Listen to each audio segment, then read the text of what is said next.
Are you prepared for a narrative in which a single erroneous action ignites a series of catastrophic events?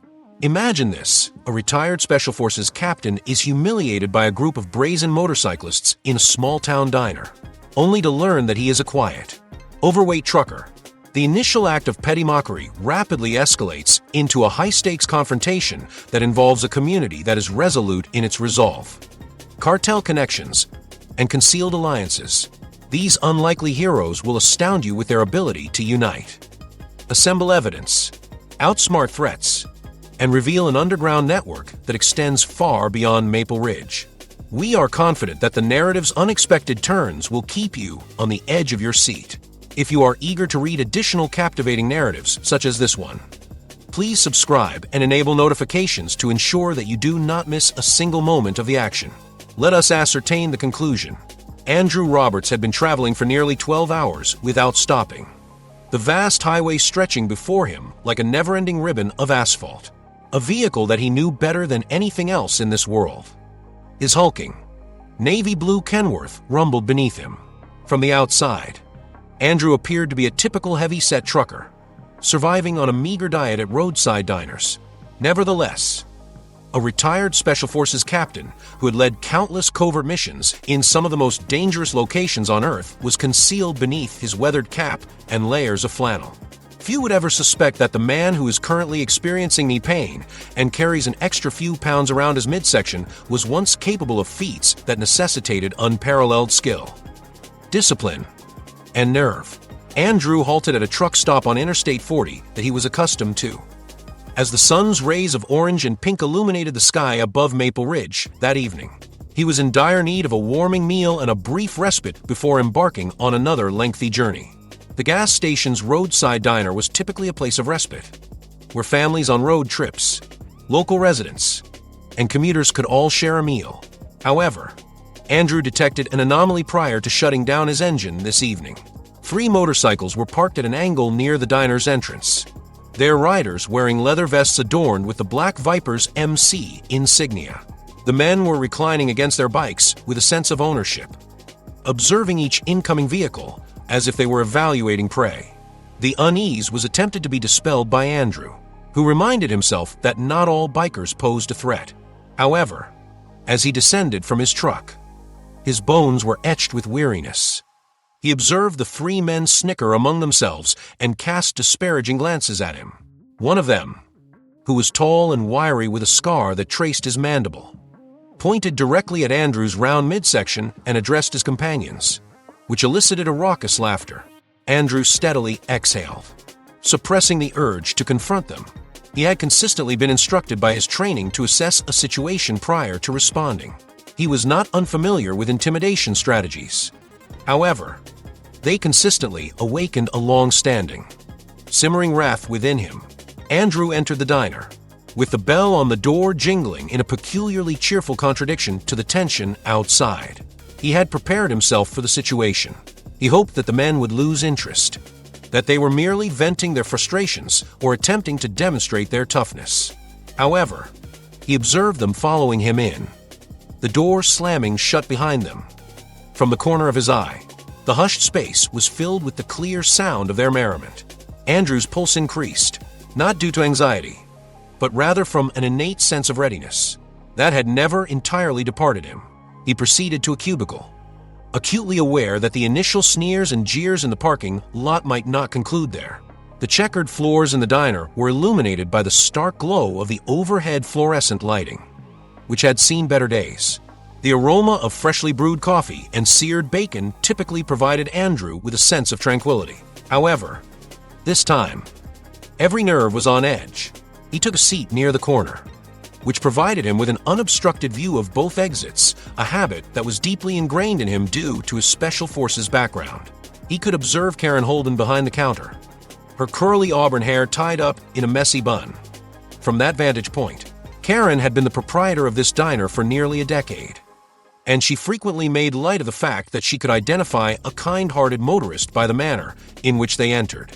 However, her friendly demeanor was tinged with apprehension as she regarded the 3 motorcyclists who had recently pursued Andrew.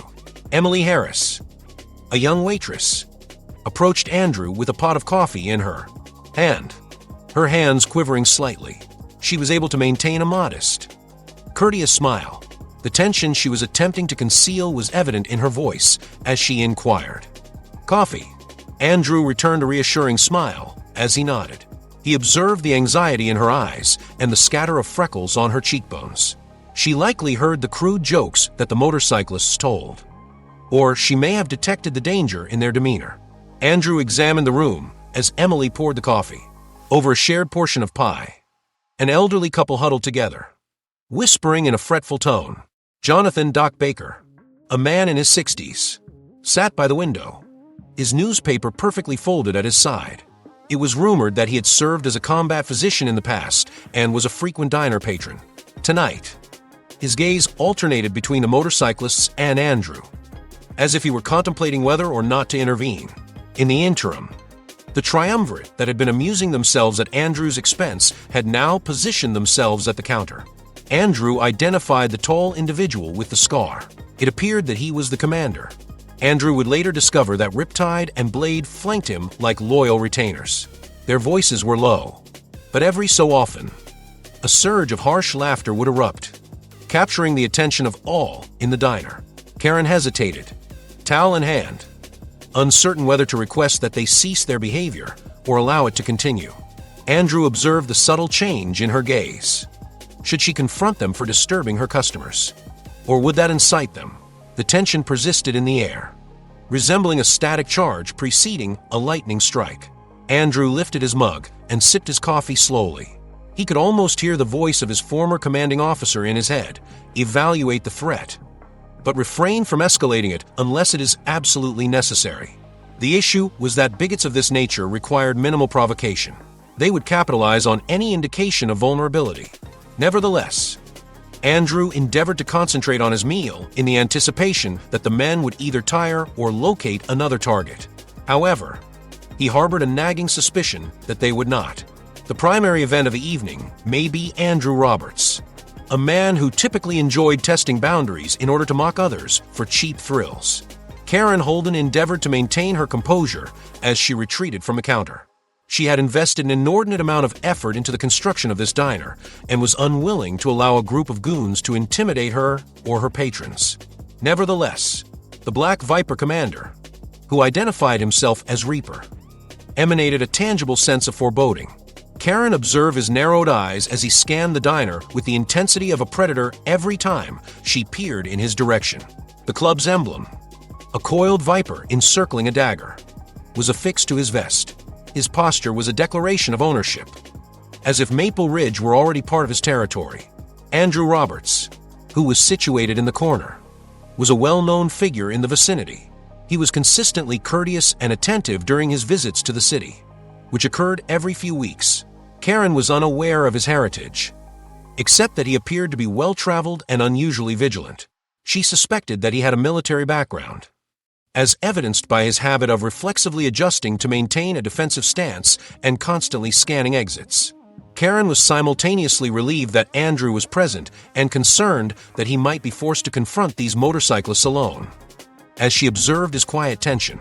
In the end, Jonathan Doc Baker completely lowered his newspaper, his kind eyes observing the scene. He placed his coffee cup on the table with deliberate care and gave Karen a quick gaze, as if to indicate that he was prepared to assist if she required it. She attempted to simultaneously transmit gratitude and caution by giving him a slight nod. In the interim, Emily continued to serve, her hands trembling as she approached the motorcyclists to refill their coffee. Her discomfort was greatly enjoyed by the men, who made coarse remarks and snickered whenever she fled. The tension was further exacerbated when Blade, one of the motorcyclists, deliberately pushed the salt shaker off the counter. Blade, who was massively built and adorned his arms with tattoos, was the perpetrator. Emily hurried to retrieve it after it clattered to the ground. He laughed as if it were the most amusing thing in the world, a laugh that was tinged with derision and the expectation of more to come. Reaper and Riptide persisted in their derisive commentary regarding Andrew's weight across the diner. Andrew was able to discern their words with unmistakable clarity. Despite the low volume, Karen approached the motorcyclists with a steadying breath. determined to establish some boundaries in her diner. "Gentlemen," she declared, her tone remaining both authoritative and respectful, "I'll have to ask you to be respectful. Other customers are trying to enjoy their meals." Reaper slowly rotated his head, observing her with a cold smile. "We are not causing any harm, miss," he stated, despite the fact that his demeanor was tinged with contempt.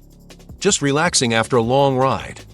The eyes of Riptide and Blade were glued to Andrew, who appeared to be more of a target than a fellow diner patron.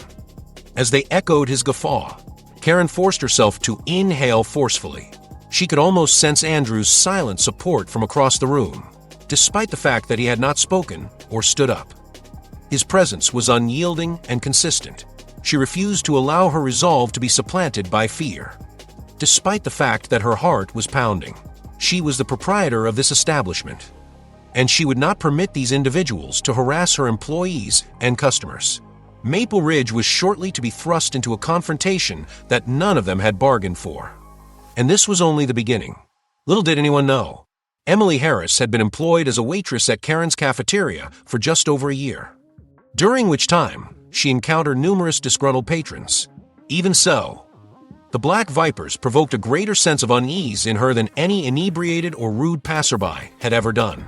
Their laughter was not the carefree banter of motorcyclists who'd spent an excessive amount of time on the road. It was tinged with a sense of threat, an undercurrent of hostility that caused her to shiver. Her anxieties were revealed when her tray rattled in her hands as she passed by their table. Andrew observed Emily's struggle from his cubicle, and his chest contracted in sympathy. He briefly met her gaze as she replenished his coffee, and he glanced at her. The silent exchange in that look was sufficient to substantiate both her dread and his resolve. She opened her mouth as if to speak, perhaps to express gratitude for his mere presence. But no words emerged. Rather, she hastened away and offered a trembling smile. Jonathan "Doc" Baker, who was seated a few tables away, caught Andrew's eye and gave him a virtually imperceptible nod. Doc's posture conveyed to Andrew that he was prepared to act in the event of an escalation. Despite his advanced age, the diner's tension had become so intense that it was almost palpable.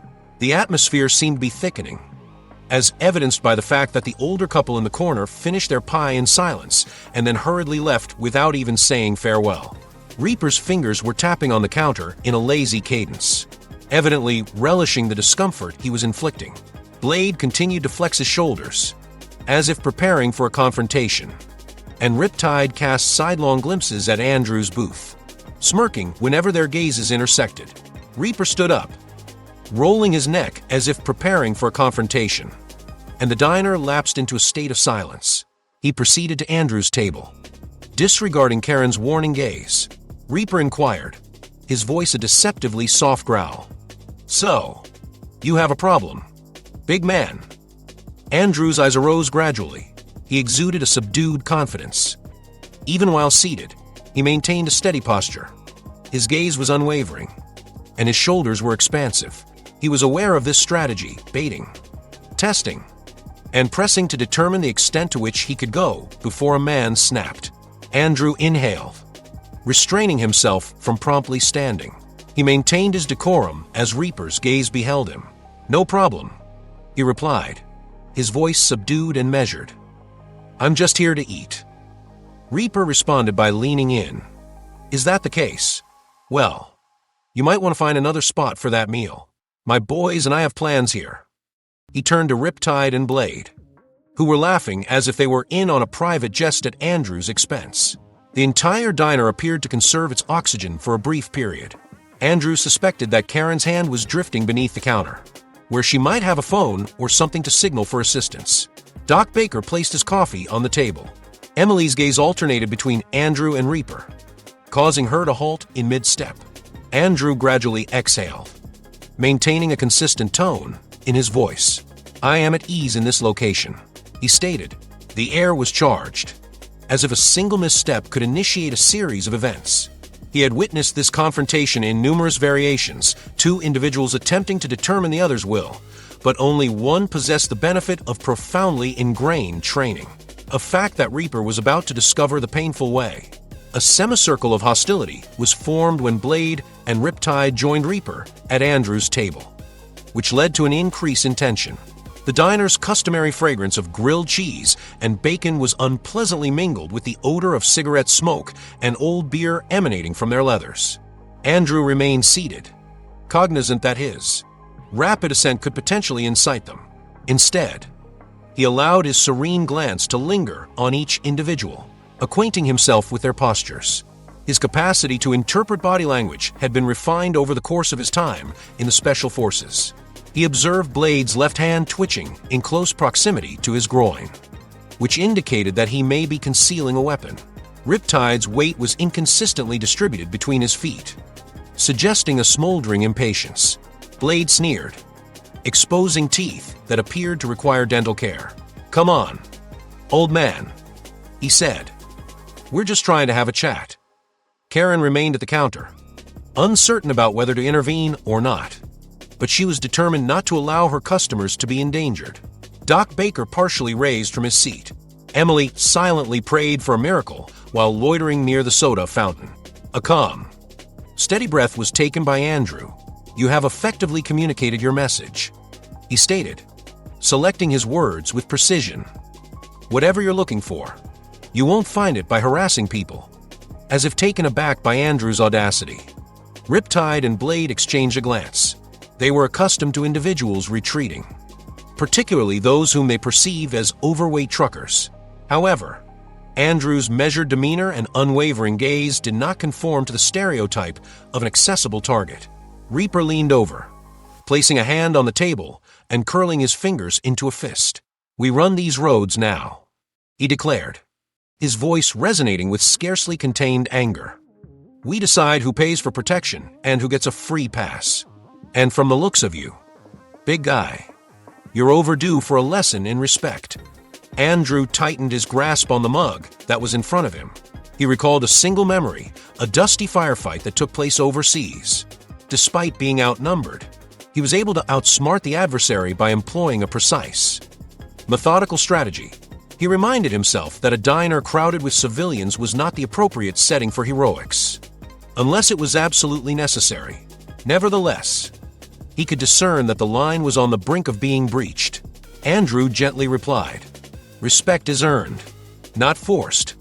There was an unmistakable steel in his voice, despite the fact that he did not elevate it. When Reaper abruptly stood upright, Riptide curled his lips into a scowl, preparing for a retort. Andrew's tone or posture must have elicited an alarm in Reaper's mind. For a fleeting instant, the gang leader appeared to reevaluate this brazen confrontation. Karen dared to speak, her voice wavering yet resolute. "I have politely requested that you refrain from disturbing my customers," she stated, her hands remaining concealed beneath the counter. "Do I need to call the police?" Reaper's gaze briefly shifted to her before returning to Andrew. The diner was roiled by tension. The destiny of Maple Ridge's truck stop was precariously poised on the brink of violence during that period of suspended silence. The diner door began to swing open, capturing the attention of all in attendance. Marcus Hall, a former combatant who had transitioned to a long-haul trucking career, entered the building. He and Andrew had previously served together in the military. However, they seldom encounter each other except by coincidence or urgent request. Marcus observed the scene, which included the three bikers intimidating Andrew, Karen's tense posture, and Emily immobilized in mid-task. Without hesitation, Marcus strode forward, his presence alone altering the atmosphere. Marcus inquired, his voice resonating with a calm authority that matched Andrew's.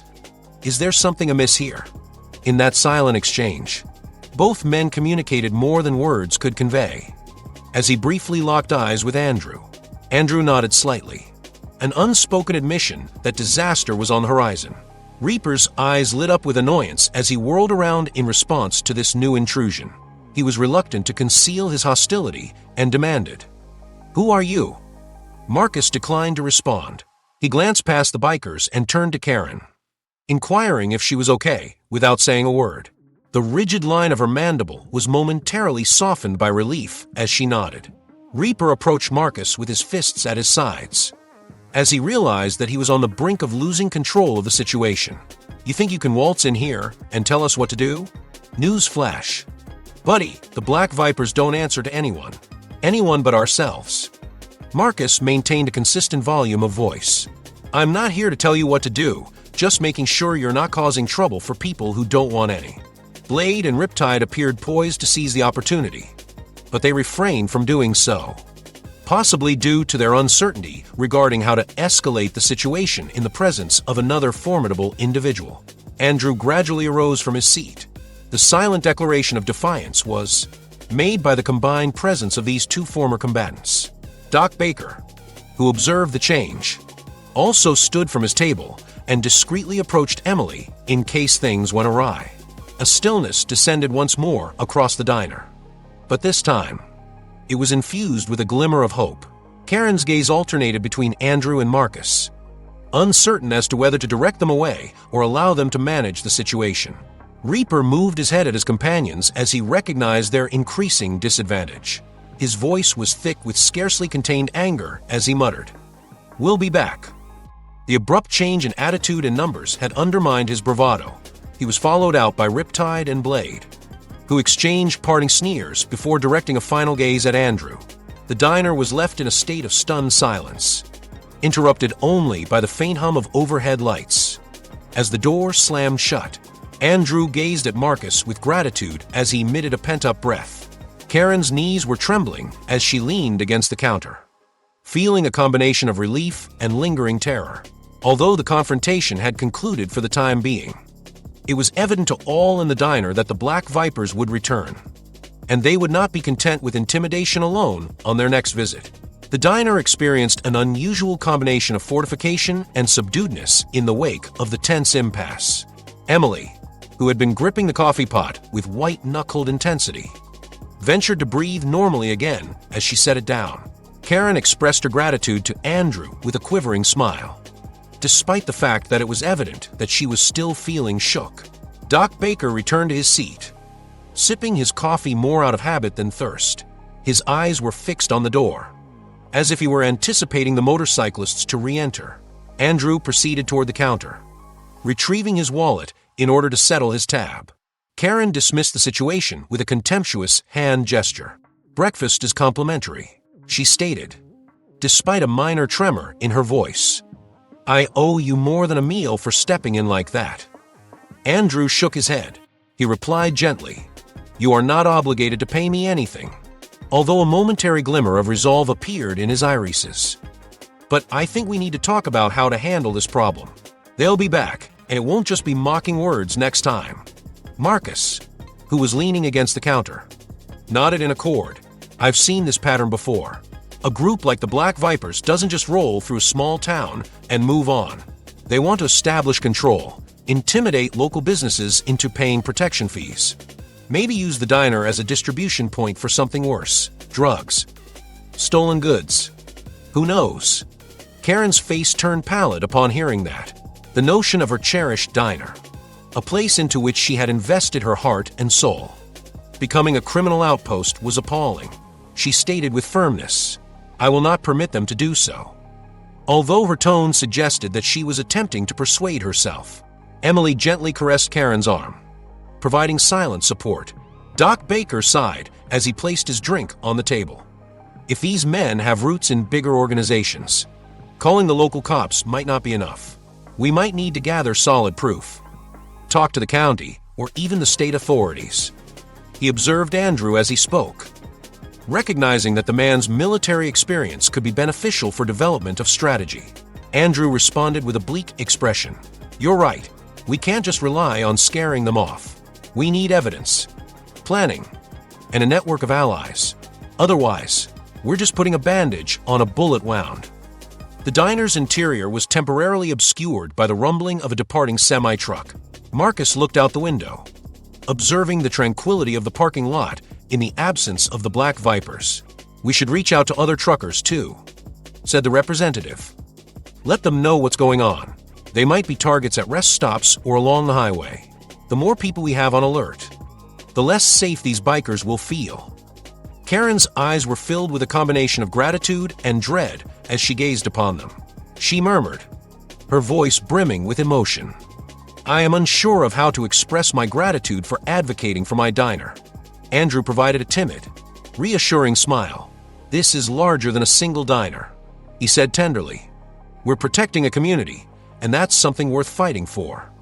Andrew discovered himself in Karen's rear office at the crack of dawn the following morning. The tiny corkboard was adorned with diner-related notes, and the cramped space was cluttered with stacks of invoices and supply orders. Karen was poised on a shaky chair, nursing a cup of coffee that had been left to cool for an extended period. Marcus stood by the door, his arms crossed, a subtle indication of his perpetual preparedness. Doc Baker, who had generously donated his time and expertise, meticulously reviewed a folder of documents on the small desk. The atmosphere was anxious yet unwavering. Emily distributed new coffee containers from the corner. She had arrived early, resolute in her commitment to provide assistance in any way she could. Despite the fact that her irises still showed the effects of the events of the previous night, she offered a shaky smile and said, "I figured we need to be wide awake for this." They were all aware that this morning's gathering was essential, and no one tried to argue. Andrew cleared his larynx as he surveyed the confined space. "No problem," he replied, his voice subdued but resolute. "We must determine the precise identity of the Black Vipers and the extent of their potential influence." "Marcus, you mentioned that they could be connected to larger networks." Marcus placed his mug on a stack of documents and nodded. "I have heard rumors from other drivers. The Black Vipers have been expanding their territory, resulting in the necessity for small businesses and truck stations to pay for protection. Occasionally, is merely intimidation. Occasionally, they facilitate the transportation of illicit products through these locations. We can be certain that Maple Ridge's plans are not merely a fleeting fad." Around her coffee mug, Karen's knuckles became a shade of white. "So, what are we to do?" she inquired, her tone fluctuating between apprehension and resolve. Doc Baker lifted a sheath of papers from the folder and interjected, "Documentation. Record their arrival at any time. Threats, names, and visages. Even better if we can capture them on camera. We require an item that cannot be readily dismissed by law enforcement." Emily bit her lip as she gazed at the battered phone in her hand. "I can attempt to obtain a recording if they return," she stated. "I simply do not wish for them to observe me engaging in that behavior." Andrew acknowledged, "We will devise a more secure method, such as installing a camera at the entrance to the diner or in the parking lot. Despite our readiness, we will not disclose that we are collecting evidence. Presently, our most advantageous asset is surprise." Marcus turned his attention to Karen. "You might also want to consider informing the local police again, and perhaps the county sheriff as well. You are unable to confront this issue independently." Karen swallowed forcefully, her eyes on the brink of erupting. "I am concerned that the police may be compromised if the Black Vipers have a significant impact on the local system." Andrew placed a reassuring hand on her shoulder. "We will cross that bridge when we reach it. At present, compile every conceivable piece of evidence. The more individuals who observe this situation, the less space they will have to operate." Karen's anxieties were soothed by his voice, which was both steady and tranquil. The sun was just beginning to rise above the horizon, casting long shadows across the virtually empty parking lot. It was reminiscent of the tranquility that precedes a tempest. However, a glimmer of optimism was present in the confined office. They had a plan for the first time, and they may have had a chance to safeguard Maple Ridge from the imminent danger. A peculiar undercurrent of vigilance permeated Maple Ridge over the course of the subsequent days. The tension was noticed by truckers who were passing through Karen's diner. They shared anecdotes about their own encounters with rough motorcycle gangs. The rumor mill generated anecdotes about the Black Vipers' influence on small communities in neighboring counties, which left business owners who were too frightened to speak out. Many drivers now make Karen's stop their rallying point, as they are determined that no gang will threaten them while they are on guard. Andrew and Marcus established a rotating schedule to facilitate the expansion of this alliance. The late-night shifts were volunteered by veteran drivers who had some military or security experience. They parked their rigs in strategic locations with an unobstructed view of the diner and gas pumps. Immediately, any individual who observed or heard something suspicious transmitted the information via text or CB radio. Meanwhile, Doc Baker meticulously recorded each incident, cross-referencing times, descriptions, and partial license plates whenever feasible. Karen's nerves remained strained, but she was moved by the outpouring of support. The diner was alive with a newfound sense of unity. Emily encountered drivers who remained for an extended period of time, and she respectfully declined to allow them to pay for a full meal if they were merely present to provide security. She served pot after pot of coffee to them.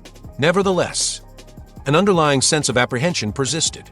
It was widely recognized that the Black Vipers would not be deterred by a small number of transporters, regardless of their level of determination. Chief Sullivan of the Maple Ridge Police Department visited the location late one afternoon. He was a middle-aged man with graying hair and a sympathetic demeanor. Karen escorted him to her office, where Andrew, Marcus, and Doc Baker provided him with the pertinent information. He developed a profound frown when they suggested the possibility of more extensive illicit connections, potentially including connections to more powerful organizations. My department is small, Chief Sullivan acknowledged, but I have connections at the county and state levels. I can provide the evidence if you have it. We will require something substantial to entice them to participate. Andrew's eyes shone as he recounted the camera configuration in the incident log. Doc Baker opened his notebook and presented the times, photos, and eyewitness accounts. Chief Sullivan nodded slowly, his eyes lingering over the scrupulously maintained records. This alone may serve as an indicator of concern. Continue to accumulate. Do not attempt to be a hero unless you have no other option. Contact us if these men return. He glanced at Andrew, observing the former soldier's intimidating quality. I know men like you can handle yourselves, but let's not give them an excuse to escalate into a firefight. The group experienced a tinge of optimism as Chief Sullivan departed. They were aware that local law enforcement was aware of the situation and somewhat supportive. The group was in a precarious position, as they required sufficient opposition to deter the bikers without inciting an all-out conflict. However, the threat of war seemed to be edging closer with each passing day. Andrew frequently found himself gazing out into the parking lot during the tranquil evening hours, uncertain as to when the Black Vipers would execute their next maneuver. Then, the Black Vipers began to intensify their intimidation strategies in a manner that was almost automaton-like. A health inspector whom Karen had never encountered before arrived unannounced, asserting that there were numerous code violations. He displayed a clipboard with a disquieting glee, pointing out dubious issues, such as a grease trap that was purportedly hazardous and a slightly chipped tile, despite Karen's protests that she had recently passed a routine inspection 2 months prior. The inspector simply shrugged, affixed a vibrant orange sticker to the diner's front door, and instructed her to either pay a substantial fine or risk closure. A succession of additional issues emerged in rapid succession. As if orchestrated, a shady banker left a message on Karen's answering machine, informing her that her loan was being reviewed for non-compliance with new financial regulations. Additionally, the gas pump unexpectedly became jammed one evening, necessitating that truckers refuel elsewhere. Each time, the perpetrator was never apprehended. However, Andrew identified the pattern: sabotage.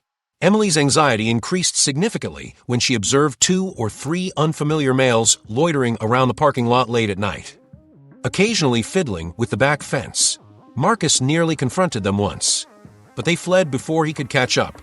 Doc Baker once discovered that the garbage bins at the diner had been intentionally overturned, resulting in their contents being dispersed throughout the area.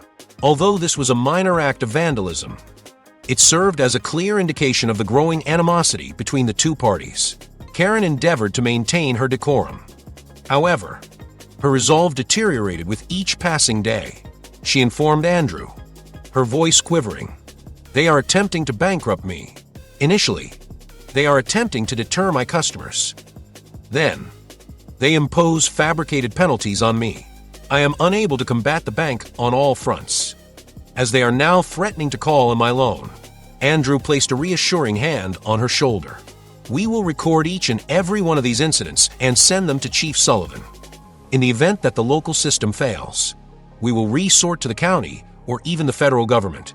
He was aware of the immense pressure, as the Black Vipers were systematically dismantling Karen's livelihood in an effort to compel her to pay for protection. Despite this, his voice was steady, like a rock in the midst of the tempest, leaning against the diner's counter. Marcus cast a concerned glimpse toward the exterior. "We must maintain a high level of morale." He paused, gazing at Andrew. "However, we require a more powerful individual to intervene. I am uncertain as to how long we can maintain our position with only a small number of volunteers and a few pieces of camera footage." Andrew recognized the severity of the situation. In the military, he had encountered adversaries with clear objectives on a defined battlefield. However, the lines were muddled in this instance. The Black Vipers employed dread and manipulation to wear down their targets from within. Andrew silently vowed that the bikers had selected the incorrect community to terrorize if they desired a war, as he felt the weight of the diner's survival squarely on his shoulders. Despite his training, the rumor of an unusual occurrence in Maple Ridge quickly spread among truckers and neighboring towns. Drivers who had previously passed through quietly now made a deliberate halt at Karen's diner, both out of curiosity and solidarity. At times, the parking lot was transformed into a mini conference zone, as men and women gathered around Andrew or Marcus to discuss rumors and sightings of the Black Vipers. In another location, a trucker reported that they had been observed at a rest stop 2 towns away, demanding cash from travelers. Another trucker claimed that he had been compelled to pay toll fees in order to use the highway. Emily, despite her continued anxiety, experienced a newfound sense of purpose. She began to meticulously document every peculiar occurrence, including unusual vehicles circling the diner, suspicious phone calls, and random individuals loitering. Doc Baker, who was always the organizer, organized these notes into a single binder, color-coding each entry by date and severity. He joked that he had not been this meticulous since his days cataloging medical supplies in the Army. But the grim line of his jaw contradicted this. The tension intensified when Chief Sullivan arrived one evening, accompanied by a county sheriff's deputy named Parker. The two sifted through the expanding collection of evidence, which included witness statements, cell phone recordings, and photographs from concealed cameras. Sheriff Parker, a craggy man with keen eyes, perused the materials with increasing apprehension. "You've got a bigger operation here than just local punks," he whispered under his breath. "This looks coordinated, almost like a strategy to choke out local businesses and then move in for distribution deals." In a tense voice, Karen inquired, "Do we have sufficient evidence to pursue charges? To apprehend them for an offense?" Parker exchanged a glance with Chief Sullivan, who exhaled. "We require direct evidence that connects them to each incident, or at the very least, places them at a crime scene." Sullivan clarified, "At present, the evidence is primarily circumstantial, sufficient to raise suspicions, but not sufficient to warrant prosecution." Andrew's expression was marked by frustration as he folded his arms. "So they continue to sabotage equipment, threaten individuals, and potentially distribute drugs, and we are unable to take any action." Parker reluctantly concurred. "Not unless we are able to apprehend them in the act. This is the method by which these gangs operate. They rely on terror and plausible deniability." He closed the binder. "However, continue to document everything. We proceed as soon as we establish a clear connection." The diner's windows were rattling as the wind increased outside. Karen appeared fatigued, her dark circles beneath her eyes indicating her sleepless nights. Emily placed a gentle hand on her shoulder, while Marcus stood by the window, surveying the parking lot as if anticipating an ambush. Andrew attempted to conceal his apprehension with a stoic determination, but he could feel it edging in. The Black Vipers were engaging in a relentless game, and Maple Ridge was on the verge of collapse due to the pressure. Doc Baker reassured them, his voice composed and steady. "We will continue to document. They believe they can evade detection. However, we will ensure that there is a record. Eventually, they will make a mistake." And with that, the plan was firmly established in the minds of all. Continue to observe, continue to collect evidence, and anticipate the moment when the Black Vipers eventually revealed themselves for all to witness. The following weekend, Maple Ridge experienced a sense of being under siege. Truckers reported the presence of makeshift roadblocks on smaller highways. But there was no official confirmation. Instead, men in Black Vipers patches and waving flashlights claimed that a chemical spill or severe accident was imminent. Those who attempted to circumvent these obstacles or turned around were subjected to insults and, in certain instances, vandalism, despite the efforts of Chief Sullivan and Sheriff Parker to mobilize patrol vehicles. They were unable to cover every route due to a lack of manpower. In the diner, the atmosphere was a combination of anxiety and defiance. Karen functioned as usual, refilling coffee cups and preparing meals, but her hands occasionally trembled. Emily maintained a brave demeanor, silently reminding herself that she was no longer alone in this situation. Andrew, Marcus, Doc Baker, and the expanding group of truckers were all behind her. Andrew received a cryptic text message on his phone one evening as the skies turned crimson with sunset. The rigs were parked in a strategic form, their headlights glaring into the twilight as if they were standing sentinel against any sudden attack. They are scheduled to arrive tonight. Additionally, there are troops. He presented it to Marcus, who responded by clenching his jaw. They were both aware that the final confrontation was approaching. The Black Vipers were likely to launch a full-scale show of force in response, as they were frustrated with Maple Ridge's obstinate refusal to submit. At approximately 9 a.m., Reaper, Riptide, and Blade entered the parking lot, accompanied by at least a dozen additional bikers. The diner's glass windows echoed with the sound of their motorcycles. Karen turned off the grill and exchanged a concerned look with Emily, who was frozen by the register. Doc Baker placed his coffee mug down calmly, while Andrew and Marcus rose from their seats. Bracing themselves, the door flew open, and Reaper entered with his helmet held under one arm, as if tallying them as obstacles. His eyes flickered over the assembled truckers with disdain. "We forewarned you," he growled, his gaze fixed on Karen. "Now you're all going to learn the price of ignoring the Black Vipers." The diner was enveloped in silence, interrupted only by the gentle hum of the overhead lighting. Andrew stepped forward, his mind alert despite his throbbing pulse. Marcus replicated his actions, standing alongside him. Doc Baker discreetly advanced Emily behind him, prepared to protect her in the event of an escalation of violence. Outside, the other motorcyclists revved their engines, creating a menacing chorus that echoed through the night. Karen swallowed fiercely, her heart pounding against her ribs. However, she refrained from lowering her head. "This is my diner," she declared, her voice more powerful than she felt. "And we won't be bullied." The tension in the room reached an almost unbearable level as Reaper's lip curled in contempt. The final period of reckoning had arrived. The instantaneous tension ruptured like a live wire. Blade advanced toward Marcus, who executed an impressively agile maneuver by evading the assault and striking Blade in the ribs with an elbow. Andrew deftly evaded the strike and countered with a swift knee to the man's midsection as Riptide rushed him, a steel chain swaying menacingly in his hand. The diner descended into anarchy within seconds, as fists and boots collided. The overhead lights flickered, dishes shattered, and chairs screeched across the floor. The raucous clamor drowned out Karen's voice as she shouted at everyone to halt. Emily hid behind the counter, her fingertips trembling as she dialed 911. Doc Baker, disregarding his own safety, hastened forward to assist a trucker who was cornered in Maple Ridge by rescuing two motorcyclists, despite the fact that the old medic's grip was surprisingly strong. He was able to yank one biker away. However, the other biker turned and struck Doc with a glancing strike to the shoulder. In the interim, Andrew encountered Reaper, who wielded a diminutive, malevolent-looking knife.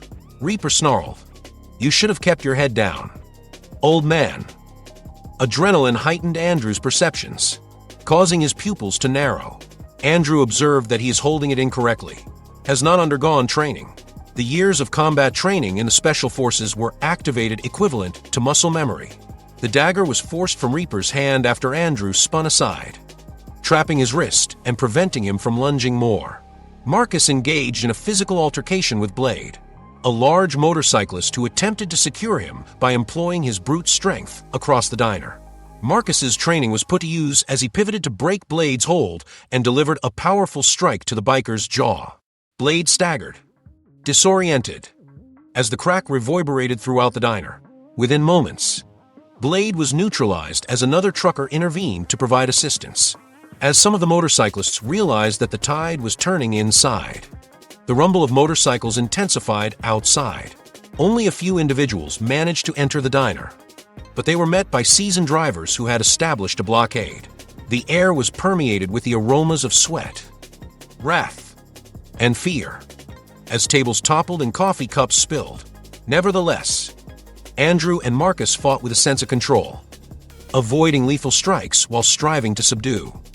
Despite the brutality, they recognized that the situation could spiral into a calamity that no one in Maple Ridge desired if the line was crossed into deadly force.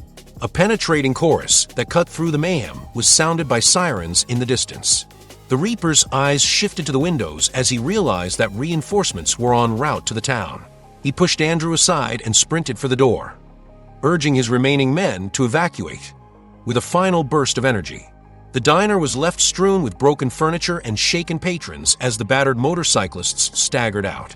Andrew stood amidst the devastation, breathing heavily, as the final member of the gang fled into the night. He was aware that, despite their survival in this round, the genuine battle for Maple Ridge was far from over. The parking lot was illuminated by red and blue lights as police cruisers and ambulances arrived shortly after the Black Vipers had departed. Chief Sullivan emerged from his patrol vehicle, hearing urgent voices emanating from his radio. He was followed by an additional squad car and a county sheriff's vehicle. The scene was promptly secured by officers, who assisted injured truckers and diners while EMTs raced in with stretchers. Karen, pale and disheveled, stood in close proximity to the fractured front window, attempting to comprehend the violent whirlwind that had recently enveloped her diner. Andrew discreetly reassured Emily, who had emerged from her hiding place. As he massaged his bruised forearm, Marcus grimaced as he tested his shoulder. But he remained upright and declined medical treatment until he was certain that all others were unharmed. Doc Baker provided assistance to a fellow trucker who had sustained a severe injury by applying a cloth to a laceration on the man's forehead. The debris was scanned by Chief Sullivan as he approached. "We received numerous calls, some from you, others from individuals who were passing by on the highway and heard the disturbance," he stated with a menacing tone in his voice. "Where are the bikers?" Andrew gazed at the door while he caught his breath. "They fled immediately upon hearing the sirens," he replied, suffering slightly as he moved. "Reaper, he's their leader, took off. But I'm guessing this isn't over." Sullivan agreed. He gestured to a deputy, who began photographing the scene: overturned tables, splintered plates, blood smears on the floor, and stated, "From what I understand, it's far from over. We'll collect evidence, but unless we have clear identification and charges, there's only so much we can do right now. Could you identify them?" Marcus advanced. "We can. The majority of them wear patches that display their biker identities. While the leader is known as Reaper, he is a matte black Harley rider who possesses a scar on his mandible. We also have them on some of our cameras," Karen said, standing beside them. "Chief, these men have terrorized my business and threatened my customers. They vandalize. They lie about health codes. They block the roads. What more do we need to show you?" Sullivan's expression conveyed sincere apprehension. "I hear you, Karen. Believe me, I'm with you, but we have to build a case that can stand up in court. Without that, they'll be back on their bikes before we can even finish the paperwork." Andrew and Marcus exchanged a knowing glance as the paramedics attended to the injured. The Black Vipers were now explicitly willing to employ violence. As they were pressing harder, Doc Baker approached Andrew and presented him with a glass of water. His gaze was unwavering, despite the fact that his shirt was shredded and a bruise was forming on his cheek. He quietly observed, "They will not cease until they are compelled to." Andrew grudgingly nodded. "Then we'll force them one way or another. Maple Ridge isn't going to fold." And as the officers and medics continued their work, the shattered diner offered mute testimony to a community that was battered but not broken, preparing itself for the upcoming storm. In the days that ensued, the diner bore more of a resemblance to a recovery facility than to a comfortable eatery. The chipped tiles were patched to the best of our ability. The splintered windows were boarded up, and the broken chairs were replaced. Karen was assisted by a few regulars, including Doc Baker. In the cleanup of the aftermath, they scrubbed away blood stains and swept fragments of ceramic. Emily endeavored to greet customers with a smile, despite the fact that her hands continued to tremble whenever the doorbell unexpectedly rang. At night, Andrew and Marcus alternated between manning the cafeteria. They positioned their trucks to provide them with a view of the parking lot and the adjacent roads. The local police also increased their patrols. However, it was evident that resources were extremely limited. Chief Sullivan visited Karen on a daily basis, providing Karen with updates on leads that never materialized. There were rumors that the Black Vipers were reorganizing, and they may have even requested reinforcements from other chapters. An important turning point occurred when Doc Baker summoned all individuals, including a few townspeople and some sympathetic transporters. The air was thick with anticipation as they congregated in the back room. Doc organized folders that contained all the information they had collected, including witness statements, camera footage, diner security records, and even phone recordings from anonymous tipsters. He declared, "This is sufficient for a more thorough investigation." As he tapped a file, we can show a pattern of extortion, harassment, and violence. If we can link them to something bigger, like organized crime, then the feds might step in. Karen appeared pallid, but resolute. "We must make an effort. They have essentially attempted to steal my life's work." Her voice trembled slightly, but beneath the tremor was a simmering anger and pain. Maple Ridge was more than a mere dot on a map. It was her home, and this diner was her aspiration. Andrew gazed around the room. "We need to work in tandem with law enforcement, but also prepare for the possibility they'll strike again. If they sense we're building a case, they might escalate to something worse." Marcus nodded with his arms folded. "We can't underestimate them. Gangs like the Black Vipers often have connections to cartels or bigger syndicates. If they call in those favors, we'll be facing more than just bikers with a grudge." The group exuded a renewed sense of purpose. Despite the oppressive atmosphere, Emily said quietly to herself, "I'll keep my phone on me at all times, and I'll be ready to record if something happens." Doc Baker nodded in agreement, suggesting that more individuals should emulate his actions. The strategy was straightforward. It was also perilous. Hold the line, collect every speck of evidence, and incorporate it into the progressively dense dossier that Sullivan and Parker were employing to advocate for external assistance. The sky was painted in bruised oranges and purples as the sun set, and twilight settled over Maple Ridge. Andrew perceived it as appropriate, as though the town had sustained damage but continued to endure. The Black Vipers were about to discover the resoluteness of ordinary individuals when their homes were imperiled. If they believed their intimidation tactics would break this community. A battered pickup vehicle entered the parking lot of the diner late one evening. A thin, jittery individual emerged, introducing himself solely as Neil. He asserted that he possessed information regarding the Black Vipers, which could be used to eliminate them.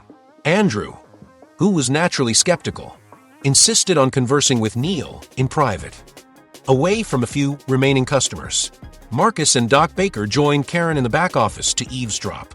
Neil's voice trembled as he recollected his time as a member of the Black Vipers, during which he helped them with minor errands, delivered packages, scouted small communities, and occasionally roughed up anyone who rejected protection fees. However, the situation underwent a significant transformation when the gang purportedly formed an alliance with a man named Fernando, who was associated with a more extensive criminal organization. Neil had become disillusioned and, more significantly, terrified. "If I stayed with them," according to him, "I'd either be dead or behind bars." Neil disclosed information that caused a shiver to run down Andrew's spine, including the use of strong-arm tactics to terrorize entire communities, corrupt officials who were bribed to overlook the situation, and drug shipments that were disguised as freight. Neil believed that Maple Ridge was an ideal new hub due to its location at the intersection of major highways, which was conducive to the distribution of illicit products across multiple states. The Black Vipers were not merely present to extort the establishment. Rather, they intended to establish a foundation for a much more sinister endeavor. Marcus and Andrew exchanged dejected glances. This was the confirmation they had been anticipating. The Black Vipers were not isolated tyrants. They were a component of a more substantial mechanism. Marcus reasoned, reclining against the desk. If we can connect them to these shipments, we can enlist the assistance of federal agencies. Doc Baker took meticulous notes, recording every name, date, and location that Neil mentioned. Karen's expression was a combination of determination and horror as she stood by the door. She had hoped to believe that the Black Vipers were simply local criminals. However, Neil's depiction was significantly more sinister. Neil's irises widened in anticipation of an imminent assault. As she inquired, "How can we safeguard you?" Neil ingested. He acknowledged, "I am uncertain. I just couldn't keep my mouth shut anymore. Whatever they're planning next, it's big." They talked about bringing in heavier firepower, maybe even rigging explosives if they feel cornered. Andrew's mandible clenched in response. He had witnessed the devastation that explosives could inflict, particularly when used by individuals who had little regard for human life.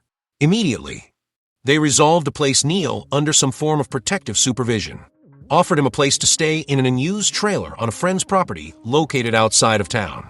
Doc Baker declined to conduct an assessment. Karen felt a steely resolve solidifying in her bosom as she realized her small diner was at the center of something vast and dangerous, and Marcus began organizing all the new evidence they had gleaned in order to establish a criminal dominion in Maple Ridge. The Black Vipers would need to navigate a community that was in no mood to concede. The ambience in Maple Ridge had reached a critical juncture 1 week later.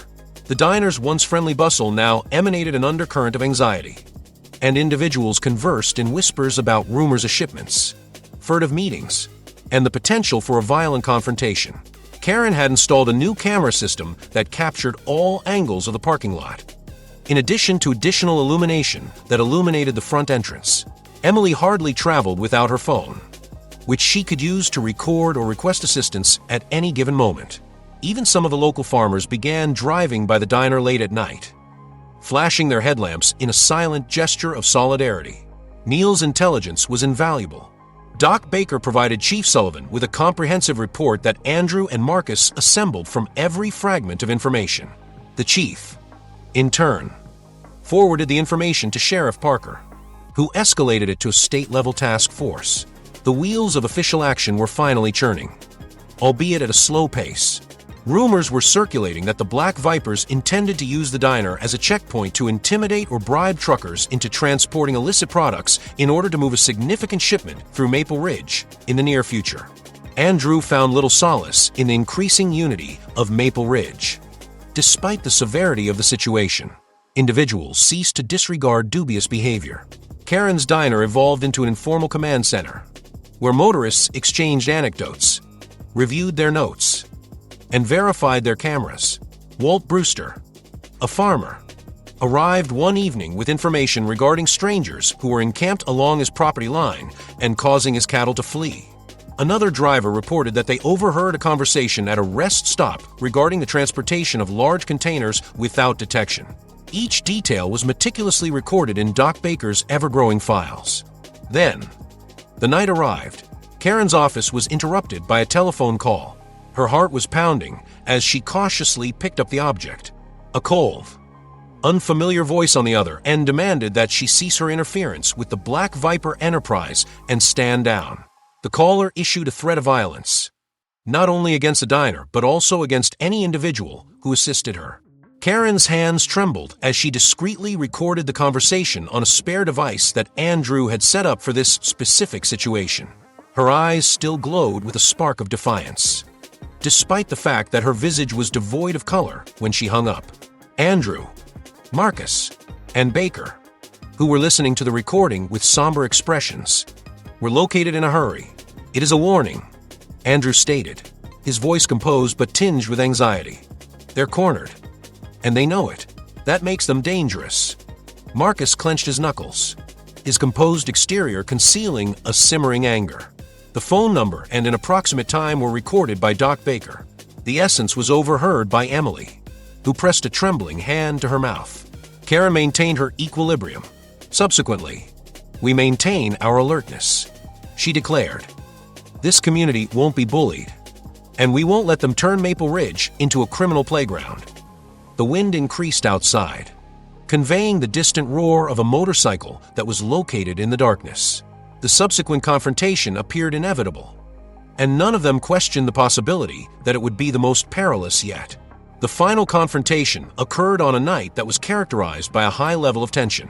The highway was enveloped in nearly complete darkness as clouds accumulated above. In the diner, Chief Sullivan and Sheriff Parker, along with Andrew, Marcus, Doc Baker, and a small number of truckers, were examining the most recent information. Neil's warning indicated that Fernando, the senior figure with cartel connections, was dispatching an armed retinue to intimidate Maple Ridge into submission. The strategy likely entailed compulsion of Karen's diner to serve as a distribution center for their illicit products. They may demolish it if she declines. A convoy of SUVs entered the parking lot at approximately midnight, illuminating the darkness with their headlamps, engines growling like thunder. The Black Vipers rumbled up shortly thereafter. Reaper and a tall, streamlined figure emerged from the lead SUV at the front. Andrew observed the man's tailored suit and the cold eyes that perused the scene with casual disdain. Fernando must have been the individual in question. Karen gazed through the diner's window, her innards tense with apprehension. Emily was prepared to record as she stood beside her, holding her phone in her hand. Doc Baker remained behind the counter, where he was prepared to provide medical assistance in the event of violence. Marcus and Andrew occupied positions near the door. Chief Sullivan and Sheriff Parker exchanged determined glances, verifying that reinforcement was on its way by consulting their radios. However, they were all aware that assistance might not be available in the event of a firefight. Fernando approached the cafeteria with a sense of grim amusement. "I have heard numerous tales about this location," he stated in a low, ominous tone. "You're causing quite a stir, interfering with my operations. That's inconvenient." He glanced at Reaper, who was uncomfortably moving. Andrew emerged to greet him at the threshold, his posture tense despite his outward equanimity. He declared, his voice resonant with finality, "We are no longer willing to allow you to terrorize Maple Ridge." Marcus stood at his side, his arms folded across his chest. Fernando's cold gaze shifted from Andrew to Marcus, and then to the vehicles that were arranged in a protective formation. He exhaled, appearing to be somewhat disinterested. "Is that accurate?" he contemplated. "Then perhaps we need to make an example here." Fernando and Reaper appeared to exchange a signal. The motorcyclists dispersed, with some drawing weapons and a few remaining in close proximity to the SUVs, which were still operating. Nevertheless, the parking lot was engulfed in a white glare as the wail of sirens reverberated and a floodlight from a recently arrived state trooper helicopter illuminated the scene before he could lower his hand. Officers emerged from their vehicles, weapons drawn, and issued a directive to all individuals to remain in place. The motorcyclists were disarmed and secured with zip ties in a matter of minutes. Fernando was arrested and escorted to a cruiser that was awaiting his arrival. Karen sank into a chair on the diner's front step, silently shedding tears that were not a result of sorrow, but rather from the exhilarating release of tension. Charges were lodged in the weeks that followed, not only against the Black Vipers, but also against a variety of officials and criminals who had been identified by the evidence Maple Ridge had collected. Despite the damage to Karen's diner, it was reopened with a renewed sense of pride. Her business was supported by individuals from neighboring communities who were attracted to the narrative of how ordinary individuals had successfully resisted a powerful gang.